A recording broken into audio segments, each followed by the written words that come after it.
Isang mapagpalang araw po sa ating lahat. Sa video pong ito, nais ko pong ibagi sa inyo ang isang talata na matatagpuan po sa Revelation chapter 1 verse 3. Ganito po ang sinasabi: Mapalad ang bumabasa at ang nakikinig ng mga salita ng hula at tumutupad ng mga bagay na nangasusulat doon sapagkat ang panahoy malapit na.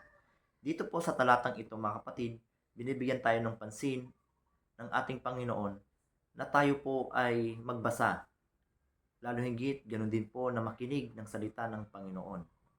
Kung tayo po ay nagbabasa, kung tayo rin po ay nakikinig, pero mas mapalad mga kapatid kung tayo po ay tumutupad o sumusunod sa kanya pong mga salita. Kahit tayo po ay nakinig o tayo po ay nagbasa, baliwala po ito kung hindi po natin ito tutuparin. Kaya nais ng Diyos na tayo po ay sumunod sa kanyang banal na kalooban. Marami pong salamat at pagpalain po tayo ng Panginoon. At marami pong salamat sa mga kapatid na patuloy na sumusuporta sa page na ito.